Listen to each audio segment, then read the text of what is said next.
फर्क नजर आएगा।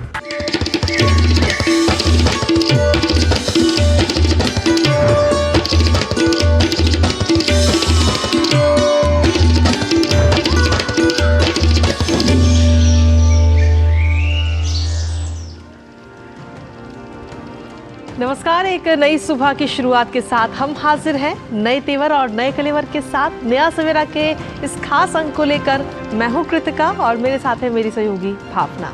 धन्यवाद Kritika. Very good morning to all the viewers of Naya Savera. सुप्रभात, नमस्कार। अगले 1 घंटे में हम आपको दिखाएंगे देश और दुनिया की ताज़ा तरीन खबरें और साथ ही होगी फिल्म, साहित्य, संगीत और जीवन के संघर्षों से जुड़ी कुछ कहानियां भी। जिन प्रमुख खबरों पर हमारी नजर रहेगी वो है संसद के शीतकालीन सत्र का। कृतिका, आज दूसरा दिन है, बहुत ही महत्वपूर्ण दिन है। साथ ही खबरें होंगी, प्रधानमंत्री नरेंद्र मोदी की मुलाकात होगी केन्या के राष्ट्रपति से और हमारी नज़र रहेगी बदलते मौसम को भी लेकर, जहां चक्रवात मिगजॉम जो है वो किस तरीके से अपनी तब्दीली कर रहा है और अब जो दक्षिण आंध्र प्रदेश में है वो वहां अब आने जा रहा है। तो आइए सुबह की शुरुआत करते हैं और सबसे पहले बात करते हैं सुबह की सुर्खियों के साथ।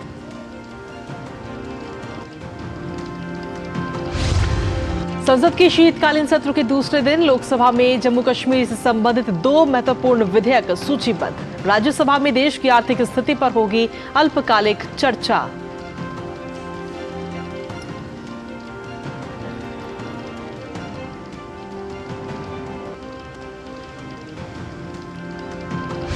चुनाव नतीजों के बाद 5 राज्यों में सरकार बनाने की कवायद तेज। राजस्थान भाजपा के प्रभारी और अध्यक्ष ने अमित शाह और जेपी नड्डा से की मुलाकात। राजस्थान में कांग्रेस विधायक दल की बैठक आज।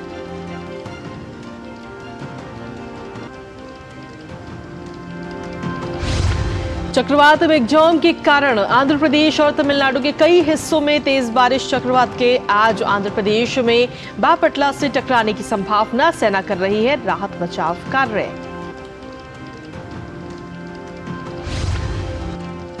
तीन दिन के भारत दौरे पर पहुंचे केन्या के राष्ट्रपति विलियम सामोई रूटो आज प्रधानमंत्री मोदी से करेंगे मुलाकात। राष्ट्रपति भवन में होगा औपचारिक स्वागत।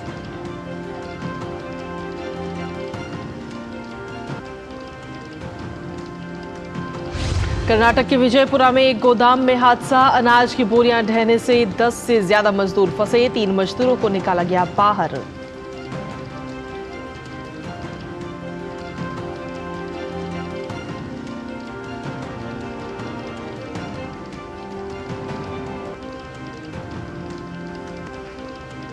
अंतर्राष्ट्रीय खबरों में, दक्षिणी गजा में इजराइल के हमले तेज। रफाह में हवाई हमले में 1 दर्जन से अधिक की मौत। मलबे के नीचे दबे मासूम।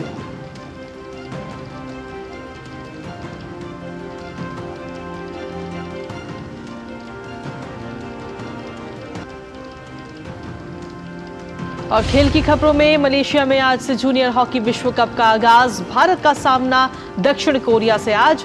भारत जीत के साथ करना चाहेगा शुरुआत।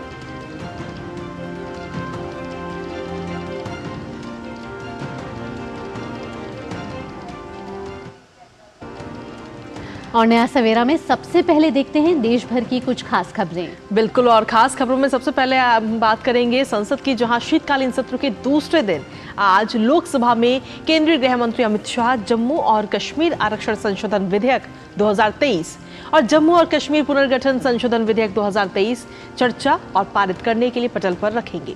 इन संशोधन विधेयकों के जरिए जम्मू कश्मीर की विधानसभा में अनुसूचित जनजातियों के लिए आरक्षण लागू होगा।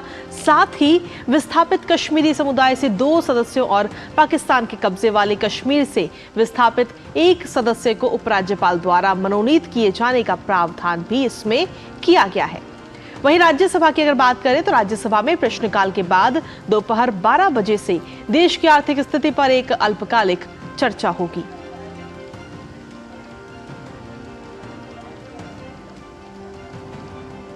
और ज्यादा जानकारी के लिए हमारे संवाददाता ऋषि कुमार हमारे साथ जुड़ चुके हैं। ऋषि, सुप्रभात। संसद का शीतकालीन सत्र चल रहा है और आज संसद के शीतकालीन सत्र का दूसरा दिन है।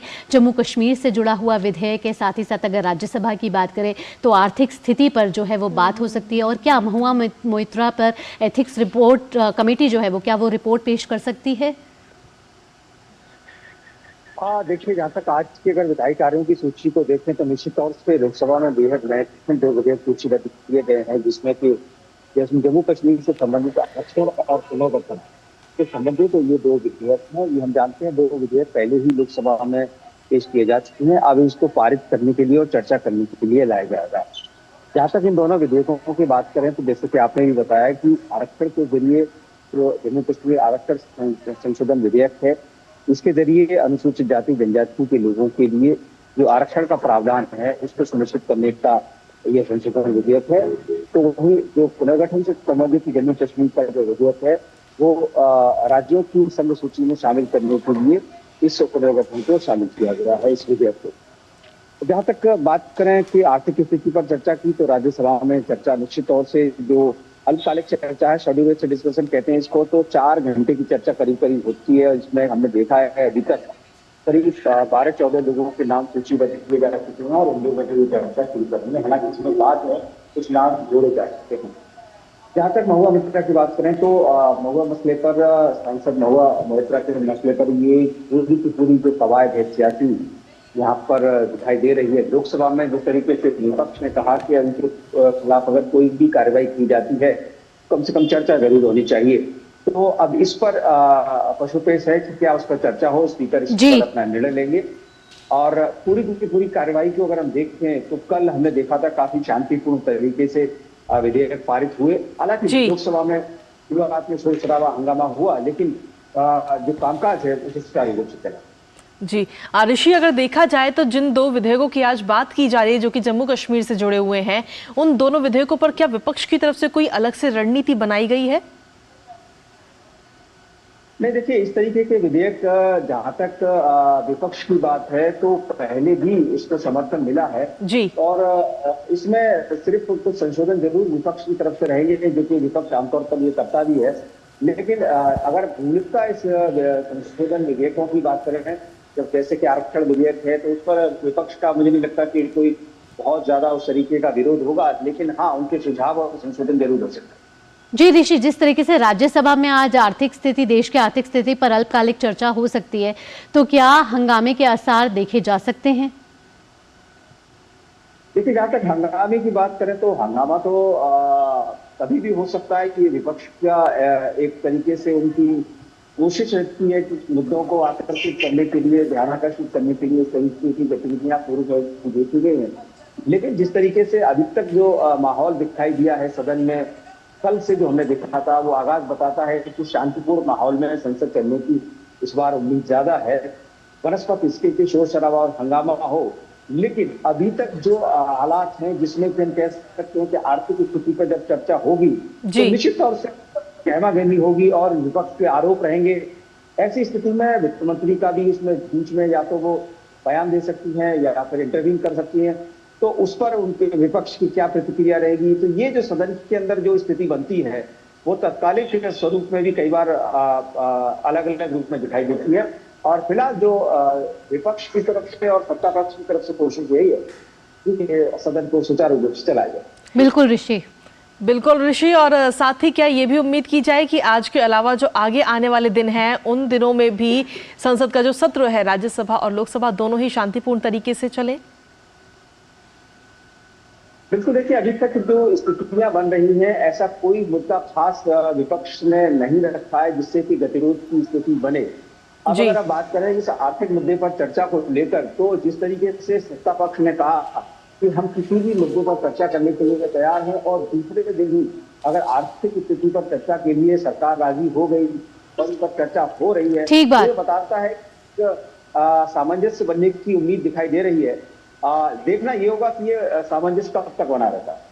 बहुत बहुत शुक्रिया ऋषि। तो देखते हैं कब तक ये जो सामंजस्य है वो बना रहता है। हालांकि फिलहाल आज संसद के शीतकालीन सत्र का दूसरा दिन है। इतनी महत्वपूर्ण जानकारी हम तक साझा करने के लिए बहुत बहुत शुक्रिया आपका। तो आइए अब बढ़ते हैं अगली खबर की ओर और बात करते हैं राजस्थान में विधानसभा चुनाव के नतीजे के बाद सरकार बनाने की कवायद तेज हो गई है। नई भाजपा सरकार में मुख्यमंत्री के चेहरे को लेकर हलचल तेज हो गई है। जयपुर से लेकर दिल्ली तक बैठकों का दौर जारी है। इसी कड़ी में नई दिल्ली में कल राजस्थान भाजपा के प्रभारी अरुण सिंह और प्रदेश भाजपा अध्यक्ष सीपी जोशी ने भाजपा अध्यक्ष जेपी नड्डा और गृह मंत्री अमित शाह से मुलाकात की। विधायक दल की बैठक को बुलाने को लेकर अभी कोई फैसला नहीं हुआ है। इस बीच कल करीब 2 दर्जन विधायकों ने पूर्व मुख्यमंत्री वसुंधरा राजे से भी मुलाकात की है।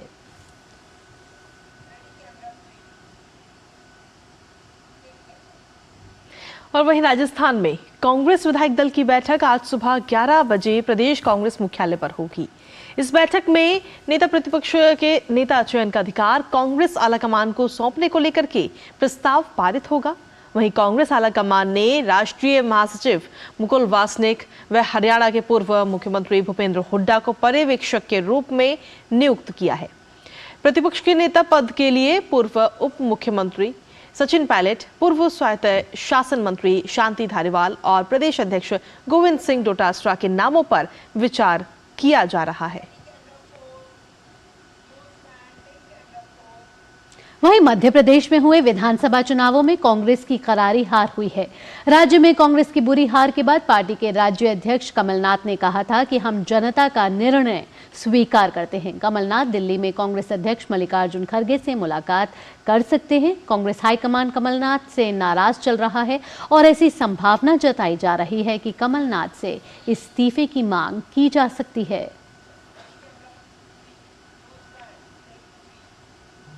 ये तो बात रही मध्य प्रदेश की, और आगे बढ़ते हुए बात करते हैं अब मिजोरम की, जहां ZPM यानी कि जोरम पीपल्स मूवमेंट ने आज नवनिर्वाचित विधायकों और वरिष्ठ पार्टी नेताओं की एक बैठक बुलाई है। कल हुई मतगणना में मिजोरम की 40 सीटों में से ZPM को 27 सीटों पर जीत मिली है। आज बुलाई गई इस बैठक में पार्टी नेता लाल दुहोमा नवनिर्वाचित विधायकों से मुलाकात करेंगे और इसके बाद सरकार बनाने का दावा पेश करेंगे। सत्तारूढ़ मिजो नेशनल फ्रंट ने केवल 10 सीटें ही जीती हैं। वहीं भारतीय जनता पार्टी को 2 और कांग्रेस को 1 सीट मिली है। मुख्यमंत्री जोरमथंगा और 9 मंत्रियों को हार का सामना करना पड़ा है। ZPM की ओर से मुख्यमंत्री पद के उम्मीदवार लाल दुहोमा बेहद खुश हैं। वो कहते हैं कि राज्य के लोग गंदी राजनीति से परेशान थे और बदलाव चाह रहे थे। You see, these youth are free from party politics. They can make their own choices because they have not been involved in dirty politics. So the youth of Mizoram, they are fed up with the existing system. They are fed up with the existing political system which their fathers or forefathers have been engaged with. So they want to set themselves free and try to establish a new system with a new leadership, with new principles. That is what the expectation that the youth are having. This government is violating all the laws. Most of the contracts, supplies, they are given under the restricted tender system, which is a direct violation of the rules. So I am going to stop all kinds of restricted tenders. No single restricted tender should be given without my approval. This time, the number of voters of women are more than that of men. That is the participation of women, and my government is mainly formed by women. So we are grateful to them and we are committed to uplift their condition. तो यहाँ रुक रहे हैं छोटे से break के लिए। नया सवेरा पर खबरों का सिलसिला यूं ही जारी रहेगा ब्रेक के बाद भी। आप जुड़े रहिए DD न्यूज के साथ। Here gravity and physics don't call the shots, and sound travels slower than you. This is a different kind of place. That's why we're looking for different kind of people, for whom excellence is not a job, but a way of being, be it in the sky or on the ground. We are looking for an invincible team of invincible people. People who are a cut above. Join the Indian Air Force to be a cut above. आप क्या देख रहे हो पापा? तुम कहते हो ना कि स्टॉक मार्केट में बहुत सोच समझकर इन्वेस्ट करना चाहिए, बस थोड़ा सा ज्ञान ले रहा। किससे? हर एक स्टॉक्स एक्सपर्ट है, मस्त एजुकेशनल वीडियोस बनाता है और अच्छी इन्वेस्टमेंट की टिप्स भी देता है। पापा इन वीडियोस पे ना जाए, अपना रिसर्च खुद करें या सेबी रजिस्टर्ड इन्वेस्टमेंट एडवाइजर से संपर्क करें। एजुकेशन के नाम पर कुछ इन्फ्लुएंसर्स अक्सर इन्वेस्टर को मिसगाइड करते हैं, नुकसान आपका होगा। सोच कर समझ कर इन्वेस्ट कर। मम्मी कॉलेज की क्रिकेट टीम में ना मेरा सिलेक्शन हो गया है। Very good. कॉलेज की टीम में तो आ गया, देश की टीम में रजिस्ट्रेशन कब करवा रहा है? वो कैसे? तुम वोटर बन के देश की टीम का हिस्सा बन सकते हो। देश का फॉर्म भरो, देश की टीम का हिस्सा बनो। वोट करना सिर्फ तुम्हारा अधिकार ही नहीं बल्कि तुम्हारा कर्तव्य भी है, समझे? जी हाँ, अगर आप भी 18 साल के हो रहे हैं तो आज ही वोटर हेल्पलाइन ऐप डाउनलोड करके वोटर लिस्ट में अपना नाम जुड़वाकर वोटर बने। और हाँ, एग्जिस्टिंग वोटर्स भी अपनी जानकारी वोटर लिस्ट में अपडेट करें, जिससे देश की टीम और मजबूत बने। वोटर लिस्ट में नाम मतलब देश के लिए वोट करने का अधिकार, यानी देश की टीम में रजिस्ट्रेशन।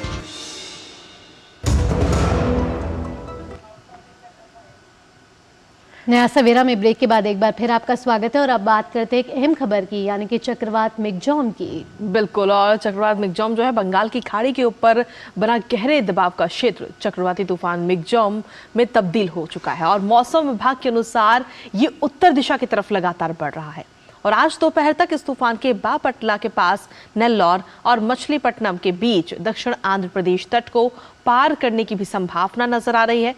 इस दौरान करीब 100 किलोमीटर प्रति घंटे की रफ्तार से हवाएं चलेंगी। मुश्किल हालातों से निपटने के लिए एनडीआरएफ की टीम तमिलनाडु, आंध्र प्रदेश और पुडुचेरी में काम में जुट चुकी है। सेना के जवान भी राहत और बचाव अभियान में लगातार लगे हुए हैं। वहीं तटरक्षक बल, नौसेना के बचाव और राहत दल भी जहाज और विमान के साथ तैयार हैं।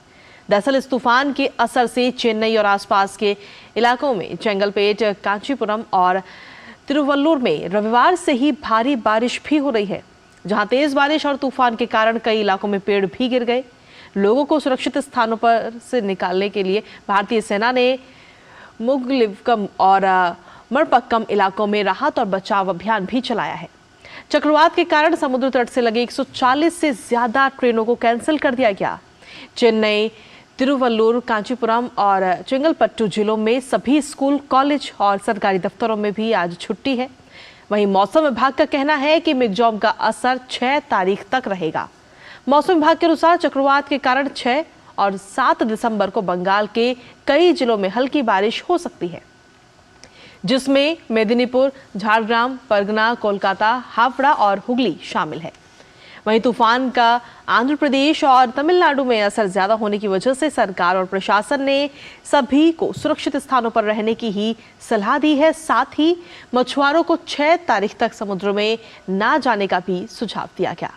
इन सभी हालातों के मद्देनजर केंद्रीय गृह मंत्री अमित शाह ने तमिलनाडु के मुख्यमंत्री एम.के. स्टालिन और पुडुचेरी के मुख्यमंत्री एन रंगासामी और आंध्र प्रदेश के मुख्यमंत्री वाई.एस. जगन मोहन रेड्डी से फोन पर बातचीत की और चुनौतीपूर्ण स्थिति से निपटने के लिए किए गए उपायों का भी जायजा लिया।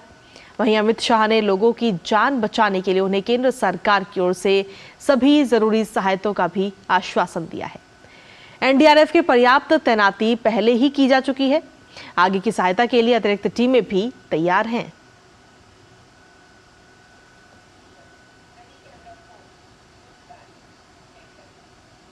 चक्रवाती तूफान मिग्जॉम के चलते तमिलनाडु समेत आसपास के कई इलाकों में अलर्ट जारी किया गया है। चक्रवात के मद्देनजर तमिलनाडु में हो रही लगातार बारिश के बीच मगरमच्छ को राज्य की राजधानी चेन्नई के पास पेरुंग लाथूर नेदुगुरुंदम सड़क पार करते देखा गया। मगरमच्छ का ये वीडियो सोशल मीडिया में तेजी से वायरल हो रहा है।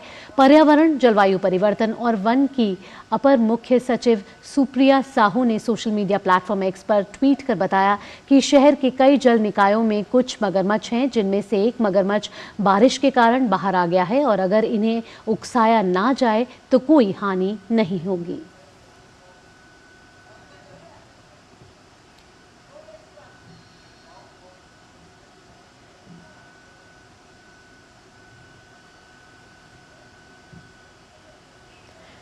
तो ये तस्वीरें इस वक्त आपको दिखा रहे हैं जब इस मगरमच्छ को को पार करते हुए देखा गया। हालांकि इसको लेकर के लोगों में भी थोड़ा दहशत का माहौल जरूर बनता हुआ नजर आ रहा है। भावना, बिल्कुल, जिस तरीके से जलवायु परिवर्तन का प्रभाव हम देख रहे हैं, ये साफ तस्वीरों पर दिख रहा है कि चेन्नई में जिस तरीके से बारिश का लगातार कहर जारी है, वहाँ समुद्र से जो मगरमच्छ हैं या फिर जो भी सी एनिमल्स हैं वो बाहर निकल कर आ रहे हैं और सड़कों पर आ रहे हैं। हालांकि पर्यावरण मंत्रालय से ये गुजारिश की गई है, उन्होंने ये गुजारिश की है लोगों से कि वो उन्हें ना उकसाएं और तभी उनको कोई हानि नहीं होगी। आइए अब बढ़ते हैं अगली खबर की ओर। चक्रवाती तूफान मेघचौम लगातार तीव्र होता जा रहा है। VCWC की निदेशक सुनंदा ने कहा है कि चक्रवाती तूफान 90 से 100 किलोमीटर प्रति घंटे की रफ्तार के साथ आगे बढ़ रहा है। Storm surge height may be 1 to 1.5 meters above 1.5 meters, and coastal waters will inundate up to 5 kilometers range. So due to this wind speed and rainfall, there's a chances of weaker structures may fly off. So people have to take care, and low-lying areas may be flooded. So low-lying areas people can shift to safer places. So have to take necessary actions. और इसी मेघजॉम cyclone को लेकर के ताज़ा update देने के लिए हमारे साथ में हमारे सहयोगी इस वक्त जुड़ रहे हैं। चेन्नई से हमारे संवाददाता प्रियंका जैन इस वक्त जुड़ रही हैं और साथ ही हमारे साथ में कुंडल राव भी इस वक्त जुड़ रहे हैं आंध्र प्रदेश के विजयवाड़ा से। आप दोनों को सबसे पहले तो सुप्रभात। और जिस तरीके से जहां पर आप मौजूद हैं वहां पर किस तरीके के हालात हैं और जो राज्य सरकार है और केंद्र सरकार है किस तरीके से अलर्ट मोड पर है इस साइक्लोन को लेकर? जैसे कि आप देख सकते चेन्नई में हैवी रेस्क्यू ऑपरेशन चल रहा है। रात से जैसे ही बारिश कम हुआ है, पूरा state government has taken the entire control और they have formed various teams और स्पेशल ऑपरेशंस करके रेस्क्यू ऑपरेशन का इज इन फुल। जी, Home Minister ji had a telephonic conversation with the Chief Minister. उसके बाद the center has assured the full help to the state government. और state government भी आप देख सकते हो कि they are the rescue operation वहाँ पे full fledged में कर रहे हैं, ताकि बिकॉज ये ऐसा बारिश आप देख सकते हैं, ये 70-80 साल के बाद ऐसा बारिश देखने को मिल रहा है और एक साथ इतना बारिश को कंट्रोल उसका रेस्क्यू ऑपरेशन फुल स्विंग में चल रहा है। जैसे कि आप देख सकते हैं CM has formed a special team of 9 IAS and 7 MLAs जो who will take care of this special rescue operation। जी प्रियंका, और द एंटायर डिस्ट्रिक्ट से 5000 लोगों से ऊपर एम्प्लॉयज को बुलाए हैं ताकि ये पूरा ऑपरेशन ट्री जहाँ फॉलन ट्रीज हो, वाटर स्टैग्नेंट हो, वो सब क्लियर करने के लिए। ठीक बात। तो आंध्र प्रदेश के से हमारे संवाददाता जुड़ रहे हैं कुंडल राव भी। मैं आपसे पूछना चाहूंगी कुंडल कि आज जो ये चक्रवाती तूफान है मेघजॉम, उसके दक्षिण आंध्र प्रदेश में प्रवेश करने के आसार हैं नागौर और मछलीपट्टनम के बीच। तो आंध्र प्रदेश में अभी भी तेज बारिश हो रही है, वहां किस तरीके के बचाव अभियान चलाए जा रहे हैं और जनजीवन वहां कितना अस्त व्यस्त हो गया है? Yes. The severe cyclone Michaung is moving northward close to the coast and is likely to move nearly northward close to the south of Andhra Pradesh coast and cross South AP coast between Nellore and Machilipatnam close to Bapatla during forenoon of today. As a severe cyclone storm with a maximum sustained wind speed of 90 to 100 km/h, gusting to 110 km per hour. 5 NDRF and 5 SDRF teams are deployed in vulnerable areas, and out of the required 308 camps, 181 relief camps have been opened and people are being shifted from vulnerable areas. Heavy rainfall has been recorded in Tirupati, Bapatla, Nellore, Prakasham, Palnadu, Guntur, Krishna, NTR, Nellore, जी कुंडल, in Andhra Pradesh. AP Chief Minister Y.S. Jagannath Reddy has instructed the district collectors, SP and officials of various departments on high alert for taking up relief measures in the affected areas. तो कुंडल ये बता रहे थे कि किस तरीके से आंध्र प्रदेश में भी तेज बारिश हो रही है। हालांकि जो प्रशासन है वो लगातार बचाव अभियान के काम में जुटा हुआ है। उन्होंने बताया कि 5 एनडीआरएफ की टीम और 5 एसडीआरएफ की टीम लगाई गई है और जो चक्रवाती जो तूफान है मिगजॉम, उसके आंध्र प्रदेश, दक्षिण आंध्र प्रदेश में आज गंभीर रूप से आने के आसार हैं। लेकिन फिर भी प्रशासन ने जो अपने इंतजाम है वो दुरुस्त किए हुए हैं और गृह मंत्री अमित शाह ने भी मुख्यमंत्री से बात की है। फिलहाल हमारे साथ फोन लाइन पे जुड़ रहे हैं राष्ट्रीय आपदा मोचन बल एनडीआरएफ के महानिदेशक अतुल करवाल जी। अतुल करवाल जी, सुप्रभात आपको। जिस तरीके से एनडीआरएफ की टीम, एसडीआरएफ की टीम लगातार चेन्नई और दक्षिण भारत के जिन भी इलाकों में तेज बारिश हो रही है और ऑरेंज अलर्ट जारी किया गया है वहां लगातार काम में जुटी हुई है, फिलहाल किस तरीके के हालात हैं और किस तरीके से निपटने के लिए एनडीआरएफ की टीम लगातार प्रयासरत है? जी, जब से इस सिस्टम पहुंचने की फोरकास्ट, तब से हम लोग निरंतर स्टेट गवर्नमेंट के साथ में संपर्क में हैं और उनकी टीमें, हमारी टीमें मिलजुल कर कोऑर्डिनेशन से काम कर रही हैं। आज की तारीख में इस समय तमिलनाडु में कुल 14 टीमें और आंध्र प्रदेश में कुल 9 टीमें तैनात हैं। इसके सिवा एनडीआरएफ के पास रिजर्व टीमें भी हैं, अगर जरूरत पड़ेगी हम और टीमें उपलब्ध करवा पाएंगे। तमिलनाडु में हमने कोई 624 लोगों को इवैक्यूएट किया है, आंध्रा में 150 लोगों को इवैक्यूएट किया गया है और ये प्रोसेस जारी है ताकि जो लोग खतरे में हो सकते हैं उनको वहां से निकाल लिया जा रहा है। जी अतुल जी, अगर देखा जाए तो अभी आज का दिन और काफ़ी मुश्किलों भरा है, खासतौर पे क्योंकि कल अगर देखा जाए तो कल तो ये जो चक्रवात है वो धीमे होता वो नजर आएगा। तो आज के दिन के लिए क्या कुछ खास तैयारियां हैं और अभी इस वक्त कितनी टीमें आपकी तरफ से तैनात वहां पर की गई हैं? इस टीमें तमिलनाडु और आंध्रा दोनों राज्यों को मिलाकर कुल 23 टीमें हमारी वहां पे तैनात हैं और इसके सिवा कुछ और फोर्स हमारे पास रिजर्व में उपलब्ध है और पूरी तैयारी है। किसी चीज की चिंता की जरूरत नहीं है, लेकिन लोगों को अपने बिहेवियर के बारे में अपने ताकि रिस्की बिहेवियर में ना इंडल्ज करें, घर से बाहर ना निकलें, सुरक्षित जगह पे रहें, बिल्कुल फोटो लेने के लिए, वीडियो लेने के लिए अपने आप को एक्सपोज नहीं करें। बहुत बहुत धन्यवाद अतुल जी, इतनी महत्वपूर्ण जानकारी हम तक साझा करने के लिए। तो अतुल जी ये बता रहे थे कि एहतियाती तौर पर आप जो भी आंध्र प्रदेश के लोग हैं वो अपने घर से अभी फिलहाल बाहर ना निकलें।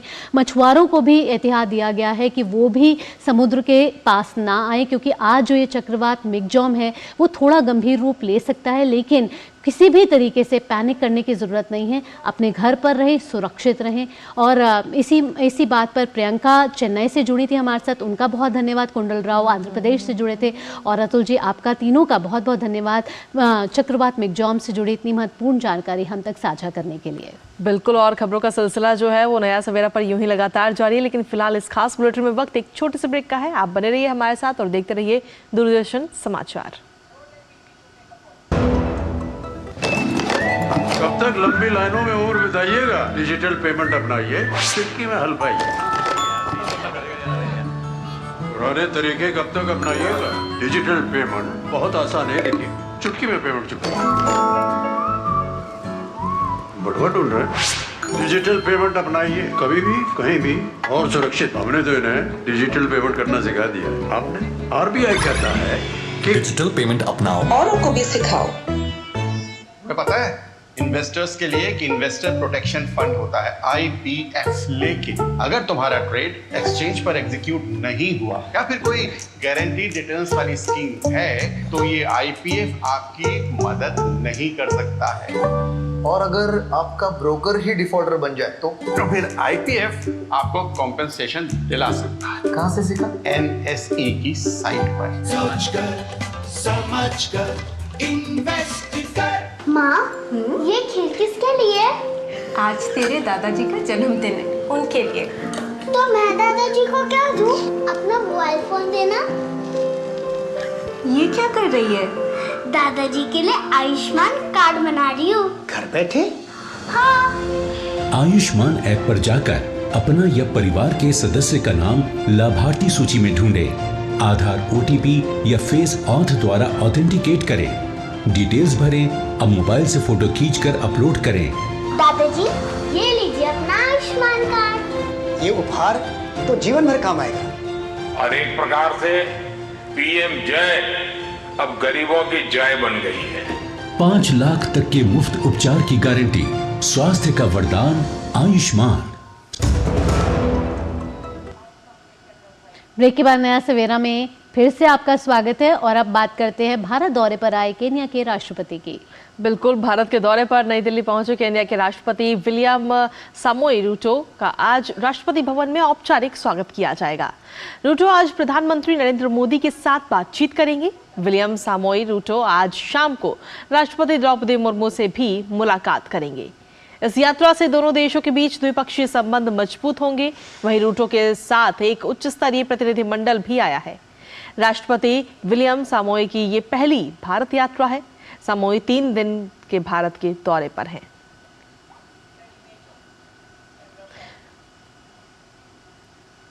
और इसी पर ताज़ा अपडेट देने के लिए हमारे साथ में हमारी संवाददाता मेघना देवी इस वक्त जुड़ रही हैं। मेघना, सबसे पहले तो सुप्रभात आपको।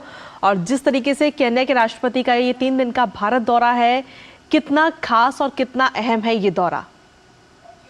बिल्कुल अहम दौरा इसलिए भी है क्योंकि अगर हम देखें तो केन्या से एक ऐसा दौरा तकरीबन 6 साल बाद हो रहा है, तो इसलिए इसकी अहमियत और भी ज्यादा है। और उससे पहले हम देख रहे हैं कि भारत और केन्या के रिश्तों को और ज्यादा मजबूती देने के लिए प्रधानमंत्री नरेंद्र मोदी 2016 में केन्या की यात्रा पर गए थे, जो कि 35 साल बाद कोई ऐसी यात्रा भारत से केन्या के लिए हुई थी, जो कि बहुत ही अहम था बायलैटरल रिलेशनशिप को एक नई दिशा देने के लिए, एक नया मोमेंटम देने के लिए। उसके साथ अगर हम देखते हैं तो आज द्विपक्षीय वार्ता होने वाली है और उसके साथ ही प्रेस स्टेटमेंट्स आएंगे और एमओयूज भी एक्सचेंज होने की संभावना है। हम देख रहे हैं कि भारत और केन्या के बीच जिस किस्म से ट्रेड को बढ़ावा देने के लिए जोर दिया जा रहा है, भारत केन्या में सबसे बड़े इन्वेस्टर्स में से एक है। कई भारतीय कंपनियों ने केन्या में इन्वेस्ट किया हुआ है, जो कि केन्या में अगर हम देखें तो डायरेक्ट जॉब्स का एक सोर्स है। और उसके साथ ही अगर हम देखते हैं कुछ ऐसे विषय जैसे भारत ने line of credit development cooperation के तहत पावर के सेक्टर में, एनर्जी के क्षेत्र में और उसके साथ ही एसएमईज के क्षेत्र में केन्या को दिया है। और उसके साथ डेवलपमेंट जो कोऑपरेशन है उसमें काफी ज्यादा भारत केन्या को एक तरीके से सपोर्ट करता रहा है इन अलग अलग क्षेत्रों की बात हो तो। और इस बार जब ये यात्रा हो रही है तो कुछ अहम विषय होंगे जिन पर बातचीत होने वाली है। और उसके साथ ही हाल ही में भारत ने जो G20 प्रेसिडेंसी कंक्लूड की है वो भी एक बहुत ही अहम एस्पेक्ट है। बेशक क्योंकि जिस तरीके से ग्लोबल साउथ को भारत ने मंच पर रखा है और जिस तरीके से ग्लोबल साउथ के कंसर्न्स को और ज्यादा मजबूती से मल्टीलैटरल प्लेटफॉर्म्स पर रखने की कोशिश भारत ने की है, वो भी एक बहुत अहम एस्पेक्ट है। हमने हाल ही में देखा था कि तंजानिया से भी एक विजिट, हाई लेवल विजिट हुई थी भारत में। तो जिस तरीके से अब अगर हम देखें तो अफ्रीकन नेशंस का भी इंटरेस्ट अब और ज्यादा बढ़ता हुआ नजर आ रहा है भारत की तरफ, ताकि और ज्यादा इन्वेस्टमेंट्स आए, टूरिज्म आए, ट्रेड बढ़े, उसके दिशा में बेशक और ज्यादा इंटरेस्ट और ज्यादा उस पर बातचीत होती हुई नजर आ रही है। बहुत बहुत शुक्रिया मेघना इतनी महत्वपूर्ण जानकारी देने के लिए। तो केन्या के राष्ट्रपति जो है वो 3 दिवसीय दौरे पर हैं और ये जो भारत और केन्या के बीच में द्विपक्षीय बैठक होने वाली है प्रधानमंत्री नरेंद्र मोदी जी के साथ आज, तो ये बैठक काफ़ी अपने आप में महत्वपूर्ण होने वाली है क्योंकि भारत और केन्या के संबंध इस बैठक से और मजबूत होते नजर आ सकते हैं। बिल्कुल। और अब देखते हैं देश की तमाम अन्य खबरें, लेकिन फटाफट अंदाज में। कर्नाटक के विजयपुरा में गोदाम में स्टोरेज यूनिट ढह जाने से 10 से अधिक श्रमिक अनाज से भरी बोरियों के नीचे फंसे, मजदूरों को निकालने का काम जारी। पुणे नगर निगम ने आज तड़के भीड़ेवाड़ा की जर्जर ढांचे को गिरा दिया है। इसमें समाज सुधारक ज्योतिबा फुले और उनकी पत्नी सावित्रीबाई फुले ने लड़कियों के लिए पहला स्कूल शुरू किया था।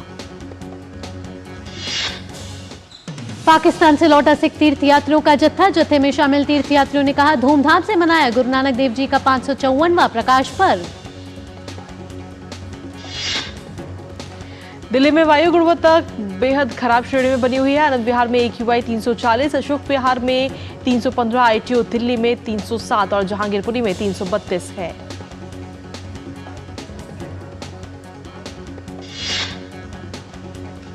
और जो दर्शक नया सवेरा के साथ अभी जुड़े हैं, आइए एक बार फिर से नजर डालते हैं इस वक्त की सुर्खियों पर। संसद के शीतकालीन सत्र के दूसरे दिन लोकसभा में जम्मू कश्मीर से संबंधित 2 महत्वपूर्ण विधेयक सूचीबद्ध। राज्यसभा में देश की आर्थिक स्थिति पर होगी अल्पकालिक चर्चा।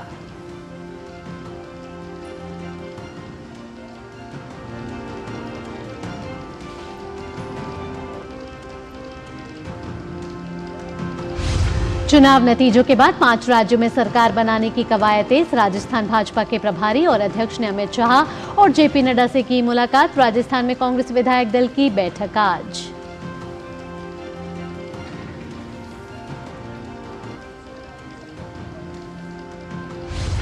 चक्रवात मेघजॉम के कारण आंध्र प्रदेश और तमिलनाडु के कई हिस्सों में तेज बारिश। चक्रवात के आज आंध्र प्रदेश में बापटला से टकराने की संभावना। सेना कर रही है राहत बचाव कार्य।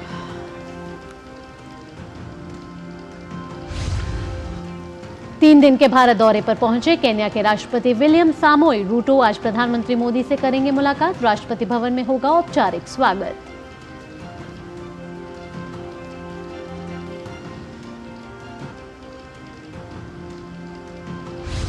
कर्नाटक के विजयपुरा में एक गोदाम में हादसा। अनाज की बोरियां ढहने से 10 से ज्यादा मजदूर फंसे। 3 मजदूरों को निकाला गया बाहर।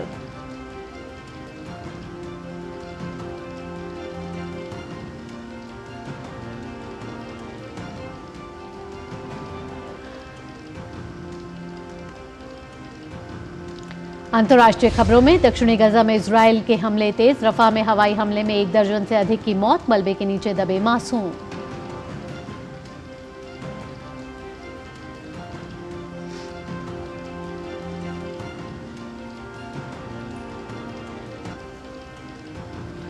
और खेल की खबरों में मलेशिया में आज से जूनियर हॉकी विश्व कप का आगाज।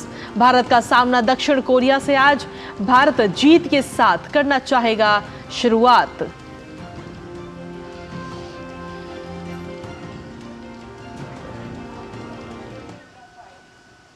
और अब वक्त है हमारे खास सेगमेंट अखबारों की सुर्खियों का।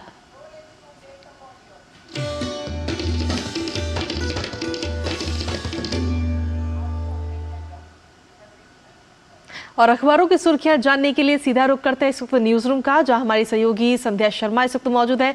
संध्या, सबसे पहले तो सुप्रभात आपको। और आज के अखबारों की अगर बात करें तो क्या कुछ अहम खबरें हैं जिन खबरों को अखबारों ने अपनी सुर्खियां आज बनाया है?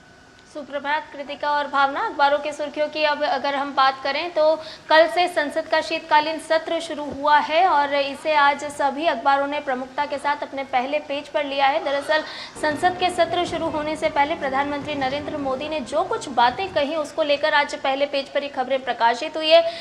प्रधानमंत्री नरेंद्र मोदी ने कहा कि जो विधानसभा के परिणाम आए हैं राज्यों में वो बेहद ही उत्साह बढ़ाने वाले हैं, लेकिन साथ ही साथ उन्होंने विपक्ष को ये भी नसीहत दी कि इसलिए संसद का जो सत्र है उसे सकारात्मक चर्चा के साथ आगे बढ़ाया जाए। राज्यों में जो हार उन्हें मिली है उसका गुस्सा उतारने के लिए लोकतंत्र के मंदिर को मंच नहीं बनाया जाए। साथ ही प्रधानमंत्री नरेंद्र मोदी ने और भी जो कुछ प्रमुख बातें कही इस दौरान, उन्होंने कहा कि नकारात्मकता की जो हार हुई है और ये विपक्ष के लिए एक स्वर्णिम मौका है कि इससे सबक लेकर के वो सकारात्मकता की ओर जाए ताकि देश की जो जनता है उसका दृष्टिकोण विपक्ष की तरफ भी बदले। अगली खबर की बात करें तो यह है दैनिक जागरण अखबार ने इसे पहले पेज पर लिया है और जैसा कि विधानसभा चुनाव के 5 राज्यों के परिणाम अब सामने आ चुके हैं तो सरकार के गठन की तैयारियां भी तेज हो गई हैं। राजस्थान में किस तरह की हलचल है, मध्य प्रदेश में किस तरह की हलचल है, छत्तीसगढ़ में किस तरह की हलचल है, वो सारी प्रमुखता के साथ उन बातों को लेकर के दैनिक जागरण अखबार ने बताया कि वसुंधरा राजे राजस्थान में जहां सक्रिय हो गई हैं तो वहीं दिल्ली में अमित शाह गृह मंत्री और पार्टी अध्यक्ष जेपी नड्डा से राजस्थान के भाजपा अध्यक्ष ने कल मुलाकात की। साथ ही बताया कि मध्य प्रदेश से कैलाश विजयवर्गीय के साथ साथ अन्य तमाम बड़े नेता ने दिल्ली में डेरा डाला है और मुलाकातों का दौर अब शुरू हो चुका है। तो इस खबर को आज पहले पेज पर दैनिक जागरण अखबार ने लिया है। और अगले खबर की बात करें तो यह है बाजार से जुड़ी हुई।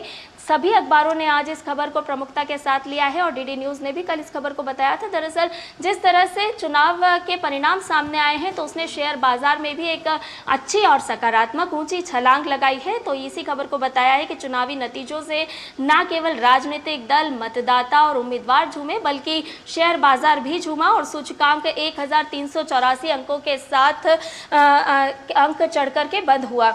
और अगली खबर की बात करें तो ये है स्वास्थ्य से जुड़ी हुई। हुई सड़क हादसों से जुड़ी हुई। दरअसल पंजाब केसरी अखबार ने आज इस खबर को लिया है और बताया है कि अगले 3 से 4 महीनों में इस सुविधा को शुरू किया जाएगा। सरकार का सड़क परिवहन एवं राजमार्ग मंत्रालय जो सड़क हादसों में लोग घायल होते हैं उन्हें त्वरित इलाज मिल सके और उनकी मौतों का जो आंकड़ा है उसमें कमी लाई जा सके, उसके लिए तैयारियां कर रहा है। और इसके लिए कैशलेस इलाज किस तरह से पूरे देश भर में मिल सकता है उसके लिए प्रयास किए जा रहे हैं। तो इस खबर को आज बताया गया है। अगली खबर की बात करें तो ये है, राष्ट्रीय सहारा अखबार ने बताया है कि पेशेंट फ्रेंडली पहल जो स्वास्थ्य मंत्रालय किस तरह से चला रहा है और अब एम्स में इसमें 63 दवाएं और जोड़ दी गई हैं जो कि मरीजों को मुफ्त में मुहैया कराई जाएंगी, जिसमें खास तौर पर कैंसर, गठिया, डायबिटीज़ जैसी बीमारियों की दवाएं होंगी। और ये कुल अब 359 दवाएं हो जाएंगी जो मरीजों को मुफ्त में मुहैया कराई जा सकेंगी। तो ये एक अच्छी खबर। अगली खबर की बात करें तो ये भी स्वास्थ्य से जुड़ी हुई है और हिंदुस्तान अखबार ने ये लिए। दरअसल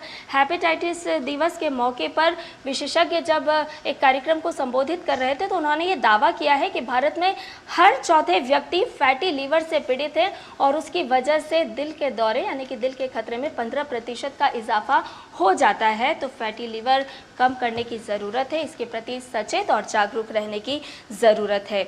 और चलते चलते बात कर लेते हैं राजधानी के प्रदूषण से जुड़ी हुई खबर। दिल्ली वालों को प्रदूषण से थोड़ी राहत ज़रूर मिल गई है, लेकिन आज अखबार ने नवभारत टाइम्स ने इसे बताया है कि प्रदूषण से राहत ज़रूर मिली हो लेकिन हवा की जो क्वालिटी है उसमें अभी सुधार नहीं आया है। साथ ही ये भी बताया गया है कि प्रदूषण की वजह से किस तरह से डॉक्टर्स को परेशानी का सामना करना पड़ रहा है। इस प्रदूषण की वजह से न केवल श्वास के मरीज बढ़े हैं बल्कि सर्जरी करने में भी डॉक्टर्स को परेशानी आ रही है, क्योंकि खांसी हो रही है, गले की खराबी है और उसकी वजह से डॉक्टर सर्जरी नहीं कर पा रहे हैं। तो आज के अखबारों की ये है स्वास्थ्य से जुड़ी हुई और साथ ही साथ देश और दुनिया से जुड़ी हुई अन्य खबरें।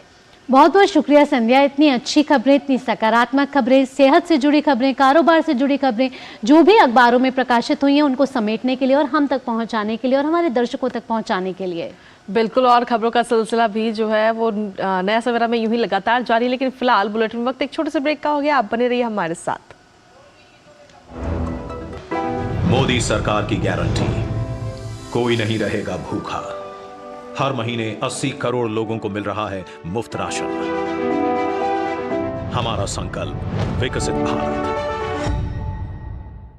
अब क्या देख रहे हो पापा? तुम कहते हो ना कि स्टॉक मार्केट में बहुत सोच समझ कर इन्वेस्ट करना चाहिए, बस थोड़ा सा ज्ञान ले रहा हूँ। किससे? हर एक स्टॉक्स एक्सपर्ट है, मस्त एजुकेशनल वीडियोस बनाता है और अच्छी इन्वेस्टमेंट की टिप्स भी देता है। पापा इन वीडियोस पे ना जाए, अपना रिसर्च खुद करें या सेबी रजिस्टर्ड इन्वेस्टमेंट एडवाइजर से संपर्क करें। एजुकेशन के नाम पर कुछ इन्फ्लुएंसर्स अक्सर इन्वेस्टर को मिसगाइड करते हैं, नुकसान आपका होगा। सोचकर समझकर इन्वेस्ट कर। ब्रेक के बाद नया सवेरा में एक बार फिर से आपका स्वागत और अब खबरें विकसित भारत संकल्प यात्रा से जुड़ी हुई।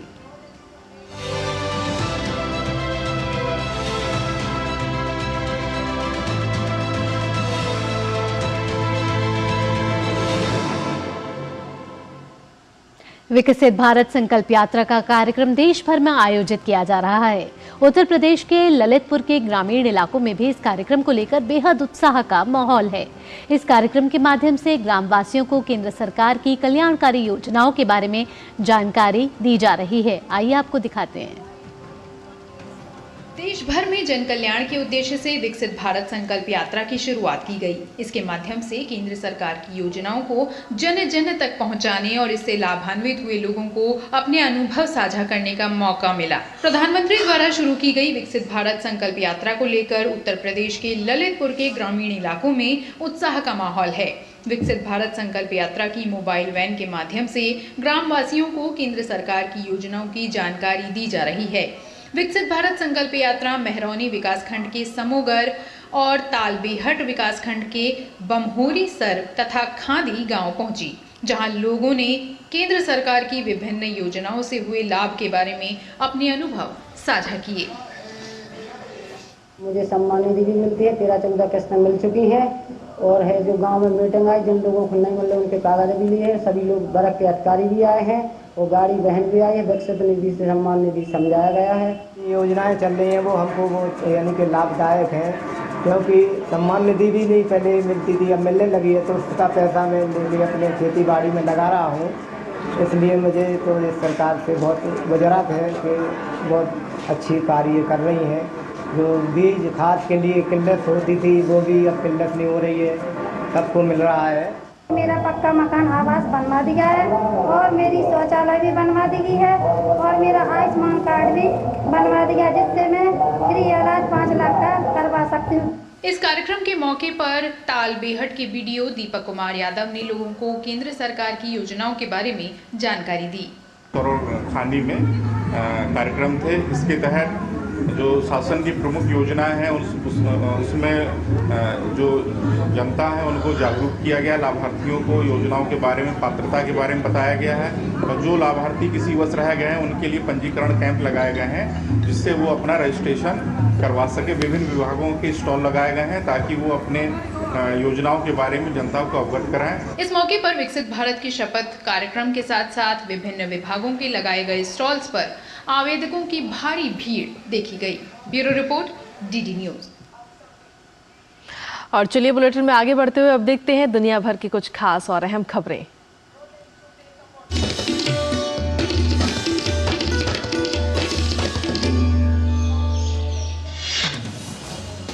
इजराइल ने दक्षिण गजा में अपने हमले किए तेज। हमले में बहुमंजिला इमारत के तबाह होने से 1 दर्जन से ज्यादा लोगों की मौत, कई लोग मलबे में दबे।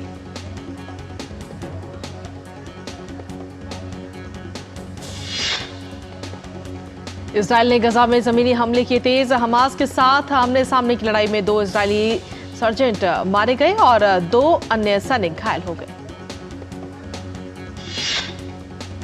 व्हाइट हाउस के राष्ट्रीय सुरक्षा सलाहकार जेक सुलेमन ने कहा है कि अमेरिका को उम्मीद है कि इजराइल उन क्षेत्रों पर हमला करने से बचेगा जिन्हें इजरायली अधिकारियों ने गजा में नो स्ट्राइक जोन के रूप में चिन्हित किया है।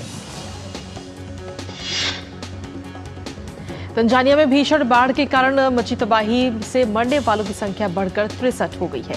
घायलों की संख्या भी बढ़कर 116 हो गई है। ब्रिटेन की सरकार ने कल नए आवर्जन नियमों की घोषणा की है। इससे हर साल ब्रिटेन आने वाले लोगों की संख्या में लाखों से ज्यादा की कमी आएगी।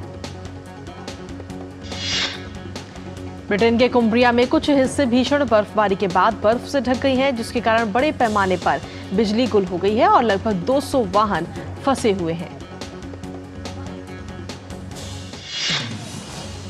और अब बात कारोबार जगत की फटाफट अंदाज में।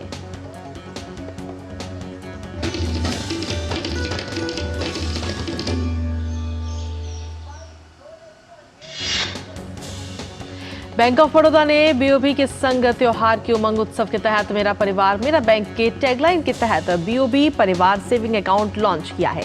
इसमें एक परिवार से 6 सदस्य शामिल हो सकते हैं। इस अकाउंट में ग्राहकों को कई तरह की सुविधाएं मिल रही हैं। बजाज ग्रुप ने मार्केट कैप में 10 लाख करोड़ रुपए का आंकड़ा पार कर लिया है। इसके साथ ही यह इस क्लब में शामिल होने वाला 5वां बिजनेस हाउस बन गया है। इस क्लब में शामिल अन्य ग्रुप में टाटा, मुकेश अंबानी के नेतृत्व वाली रिलायंस इंडस्ट्रीज, बैंकिंग दिग्गज HDFC बैंक और अदानी ग्रुप शामिल है। फेसबुक के फाउंडर मार्क जुकरबर्ग ने 2 साल में पहली बार मेटा प्लेटफॉर्म्स इंक के शेयर बेचे हैं। जुकरबर्ग के ट्रस्ट और उनसे जुड़ी अन्य इकाइयों ने नवंबर में 6,82,000 शेयर बेचे, जिनकी वैल्यू करीब $18.5 करोड़ है। पेटीएम की मूल कंपनी 197 कम्युनिकेशन के CEO और संस्थापक विजय शेखर शर्मा का कहना है कि कंपनी 2025 तक सरकार समर्थित open network for digital commerce platform पर 10 मिलियन व्यापारियों को लाने पर विचार कर रही है। उन्होंने कहा है कि कंपनी ने करीब 11.8 मिलियन ग्राहकों को देखा है। NSSO के जुलाई-सितंबर 2023 तिमाही के लिए श्रम बल सर्वेक्षण आंकड़ों के मुताबिक चालू वित्त वर्ष की दूसरी तिमाही में 15 से 29 वर्ष के आयु वर्ग के बीच हिमाचल प्रदेश शहरी इलाकों में 33.9% बेरोजगारी दर के साथ सबसे आगे रहा, जबकि 30.2% बेरोजगारी दर के साथ राजस्थान दूसरे स्थान पर रहा। जम्मू कश्मीर में भी शहरी इलाकों में इस आयु वर्ग में बेरोजगारी की उच्च दर 29.8% दर्ज की गई। कारोबार के बाद अब खबरें खेल जगत से।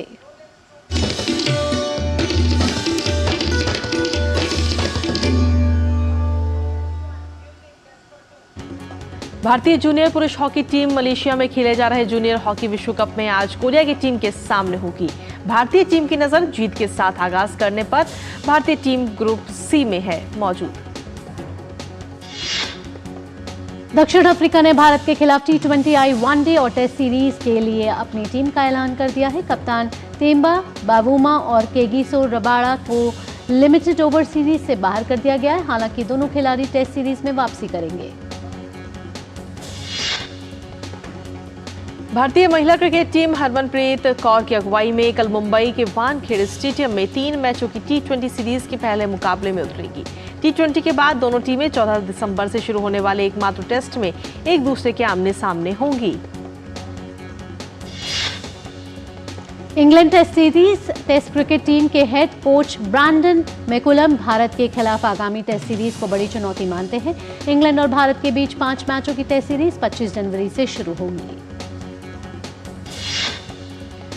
टेनिस स्टार राफेल नडाल ने कहा कि टेनिस में वापसी के लिए है तैयार। हालांकि कहा कि हिप सर्जरी के चलते धीमी रह सकती है शुरुआत। फ्रांस के खेल मंत्री ने जोर देकर कहा है कि पेरिस ओलंपिक 2024 की ओपनिंग सेरेमनी को लेकर नहीं है कोई प्लान बी। उनका यह बयान हाल ही में एक व्यक्ति द्वारा आईफिल टावर के पास चाकू से किए गए हमले के बाद आया है। और खेल की खबरों के बाद अब देखते हैं सिनेमा जगत की तमाम खबरें फटाफट अंदाज में।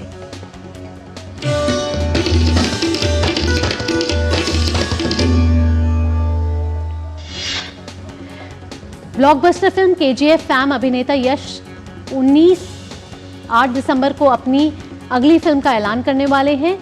फिल्म का दर्शकों को बेसब्री से इंतजार है। ये फिल्म KVN प्रोडक्शंस की साझेदारी से बनेगी।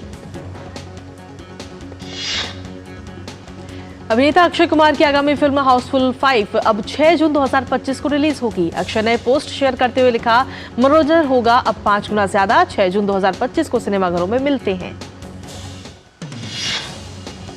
फिल्म अभिनेता अजय देवगन अपनी आगामी फिल्म सिंघम अगेन के लिए एक एक्शन सीन शूट करने के दौरान घायल हो गए हैं। अजय देवगन ने चोट लगने के बाद कुछ घंटों का ब्रेक लिया और वहीं डॉक्टर ने उनका इलाज भी किया। जैकी श्रॉफ और नीना गुप्ता की आगामी फिल्म मस्त में रहने का ट्रेलर जारी हो गया है। ट्रेलर में जैकी श्रॉफ और नीना गुप्ता के बीच की खूबसूरत केमिस्ट्री दिखाई गई है। ये film OTT platform Amazon prime video पर 8 दिसंबर को रिलीज होगी। और तमाम फटाफट खबरों के बाद अब आपकी सेहत की बात कर लेते हैं।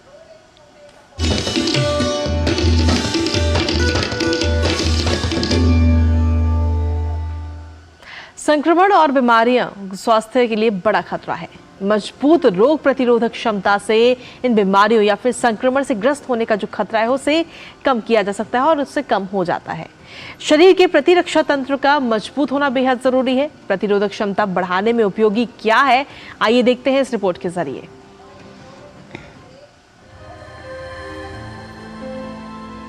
बेहतर जीवन के लिए स्वस्थ रहना आवश्यक है। स्वास्थ्य का महत्व हर आयु के व्यक्ति के लिए है। रोगों से बचाव हो तभी स्वस्थ रहना संभव हो सकता है। हमारा रोग प्रतिरक्षा तंत्र संक्रमण और बीमारियों से सुरक्षित रखने में सहायता करता है। सबसे पहली चीज, अपने आहार में प्रकृति से प्राप्त भोजन का सेवन करें, यानी पैक्ड फूड, विशेष रूप से फ्राइड फूड और शुगर, व्हाइट शुगर से बने हुए फूड से दूर रहें। यानी जो भी भोजन एक्सपायरी डेट के साथ आ रहा है उसे थोड़ा सा होल्ड कीजिए, थोड़ा समय। और क्या लेना है, जो प्रकृति के सानिध्य में यानी जमीन में उग रहा है, सूर्य की रोशनी में उग रहा है, जिसमें 5 हमारे जो 5 तत्व है, 5 एलिमेंट्स, उनका समावेश है, उस भोजन को ग्रहण करें। रात्रि में 7 बजे तक अपना डिनर जरूर कर लें। किसी भी व्यक्ति के लिए कमजोर रोग प्रतिरोधक क्षमता होना चिंताजनक होता है। किसी भी अन्य समस्या की तरह रोग प्रतिरोधक क्षमता का कमजोर होना कुछ लक्षण उत्पन्न करता है जिन्हें नजरअंदाज नहीं करना चाहिए। यदि किसी व्यक्ति को बार बार सर्दी जुकाम होता है, पेट संबंधी परेशानियां रहती है, चोट लगने पर उसके ठीक होने में समय लगता है, बार बार संक्रमण हो रहे हैं, कमजोरी महसूस होती है या तनाव रहता है, तो ये कमजोर प्रतिरोधक क्षमता का लक्षण हो सकता है। यदि किसी व्यक्ति को अपने शरीर में ऐसे लक्षण नजर आए तो उसे तुरंत विशेषज्ञ से परामर्श लेना चाहिए और ये जानना चाहिए कि रोग प्रतिरोधक क्षमता कमजोर क्यों है। अपनी इम्यूनिटी पावर यानी रोग प्रतिरोधक क्षमता को मजबूत बनाया जा सकता है।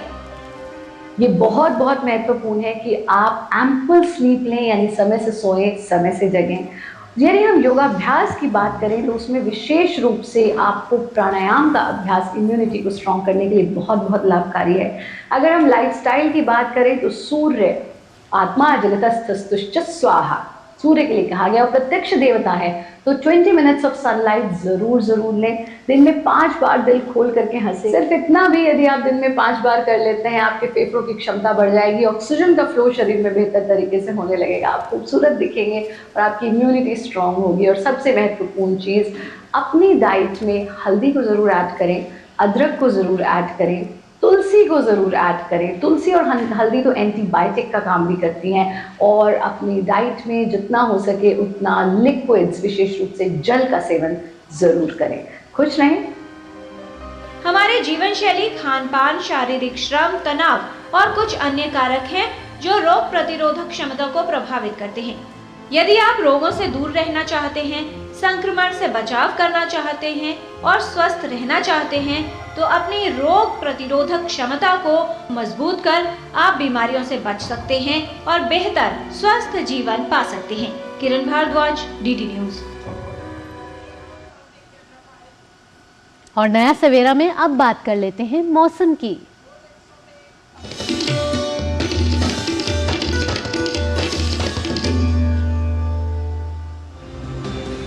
चक्रवाती तूफान मिग्जॉम और नए पश्चिमी विक्षोभ के चलते देश भर के अधिकांश राज्यों में मौसम एकाएक बदल गया है। बंगाल की खाड़ी के ऊपर बना चक्रवात मिग्जॉम आज नेल्लौर और दक्षिण आंध्र प्रदेश के तटों को पार करेगा। इसके प्रभाव से बिहार के दक्षिणी हिस्सों और पूर्वी यूपी के कुछ जिलों में हल्की से मध्यम बारिश होने की भी संभावना है, जैसे सोनभद्र, मिर्जापुर, वाराणसी और चंदौली में आज से 7 दिसंबर तक। वहीं राजस्थान से मध्य प्रदेश की ओर जाने वाला एक चक्रवाती परिसंचरण सोमवार से 7 दिसंबर तक उत्तर प्रदेश के मौसम को प्रभावित करेगा। आंध्र प्रदेश में मध्यम से भारी बारिश और 90 से 100 किलोमीटर प्रति घंटे की रफ्तार से बेहद तेज हवाएं चलने की संभावना है। आइए अब देखते हैं तमाम अन्य राज्यों में न्यूनतम और अधिकतम तापमान।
सवेरा के इस खास अंक में आज इतना ही। उम्मीद है आपको ये कार्यक्रम पसंद आया होगा, लेकिन जाने से पहले आपको छोड़ दिए जाते हैं चिली में डिज्नी के 100 साल पूरे होने पर आयोजित क्रिसमस परेड की तस्वीरों के साथ। बिल्कुल, और आप इन तस्वीरों को देखिए और आनंद लीजिए। साथ ही मुझे, मेरी सहयोगी भावना और हमारी पूरी टीम को दीजिए अनुमति। नमस्कार।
सवेरा के प्रायोजक थे वंडर सीमेंट इस्तेमाल कीजिए, फर्क नजर आएगा।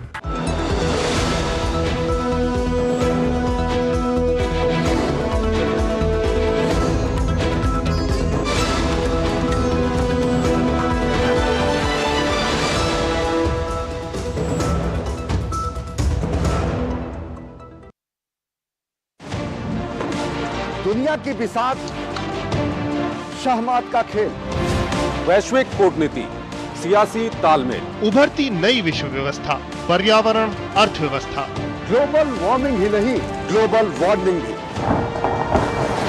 जंग का जुनून हो या शांति की पहल, सभी वैश्विक हलचल, खबर जो करे खबरदार, देश देशांतर से जिसका सरोकार, बात दुनिया जहान की, खबर दुनिया की।